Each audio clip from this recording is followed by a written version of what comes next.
नमस्कार दोस्तों। दुनिया के सबसे अमीर और रईस आदमी एलन मस्क की कंपनी स्टारलिंक आखिर हिंदुस्तान की मीडिया और सोशल मीडिया में काफ़ी चर्चा का विषय बना हुआ है। स्टारलिंक सैटेलाइट इंटरनेट सर्विस प्रदान करती है और बहुत सारे देश में अपनी सेवाएं दे रही है और भारत आने की पिछले कई वर्षों से अपनी इच्छा जाहिर करती है और भारत सरकार के साथ तालमेल करके अपनी सर्विसें देना चाहती है। लेकिन बात करें कि हमारे देश में ऑलरेडी बहुत ऐसी कंपनी है जो कॉलिंग और इंटरनेट की सुविधाएं देती है, कुछ बेहतर देती है तो कुछ थोड़ा बहुत एवरेज देती है। तो 2014 से पहले हमारे देश में इंटरनेट की सुविधाएं या कॉलिंग सुविधाएं इतनी अच्छी नहीं थी, लेकिन 2014 के बाद हमारे देश का जो इंटरनेट सुविधाएं हैं वो बहुत ही ज़्यादा अच्छी हुई है। लोगों ने बहुत सारे गुणगान किए अंबानी जी की, उसकी कंपनी जियो की और अच्छी नेटवर्क और कॉलिंग की सुविधाएं देने के लिए।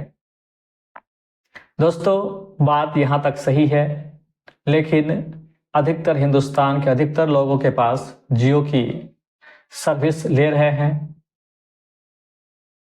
लेकिन उसमें कामयाबी यह है और हिंदुस्तान के टेली कंपनियों में समस्या यह है कि जब आप यात्रा कर रहे होते हैं बस से, कार से, तो हाईवे पे आपका सिग्नल सही से नहीं मिल पाता है, न ही कॉल सही से कर पाते हैं, न ही इंटरनेट सही से चल पाता है।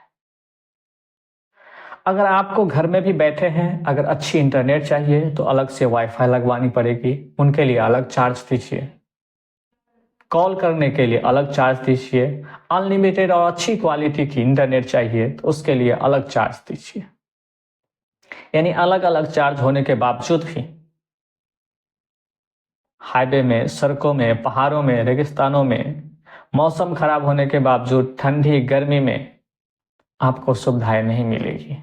आप जैसे का तैसे रह जाएंगे और इन बातों को सुनने वाला भी और उसका समाधान नहीं के बराबर मिलेगा। और अगला यह भी बात है कि उन कंपनियों को एकाधिकार जैसे प्राप्त हो चुका है, उन्हें कंपटीशन में कोई भी नहीं है। अगर जहां कंपटीशन नहीं होती है वहां अपने मन के हिसाब से चलने लगता है। ऐसा ही हाल अभी देखने को मिलता है। यह कंपनी लोगों को इनडायरेक्टली कहिए तो गुलाम बनाता जा रहा है।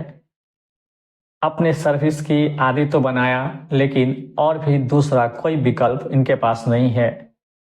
मनमानी किया जा रहा है और लोगों से लूटा भी जा रहा है। इसीलिए स्टारलिंक एक अच्छी खबर बन के आया है।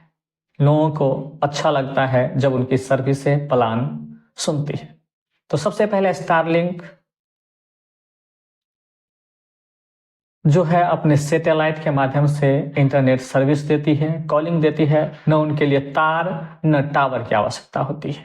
चाहे कितनी भी गर्मी हो, चाहे माइनस में कितनी भी ठंडी क्यों न हो, बर्फ भी बन जाए, तब पर भी आपको सर्विसें मिलती रहेगी और हाई क्वालिटी की मिलेगी, अच्छी क्वालिटी की मिलेगी। चाहे आप गाड़ी में हो, हाईवे पे हो, पहाड़ में हो या हिमालय पर्वत पे हो, आपको अच्छी क्वालिटी की कॉलिंग मिलेगी, अच्छी नेटवर्क मिलेंगे और रोमिंग का भी कोई झमेला नहीं है। इसलिए लोग उसके लिए उत्सुक है कि क्यों ना अब अच्छी सर्विस की। और भारत सरकार के दूर संचार विभाग की ओर से स्टारलिंक कंपनी को भारत में आने की और अपनी सर्विसें देने की अनुमति लगभग मिल चुकी है। कुछ ही समय के बाद हमें कंपनियों की गुलामी से छुटकारा मिलेगा, अच्छी और बेहतर इंटरनेट सर्विस का आनंद ले सकेंगे। तो इसके बारे में आपके क्या विचार है, जरूर साझा करें। धन्यवाद।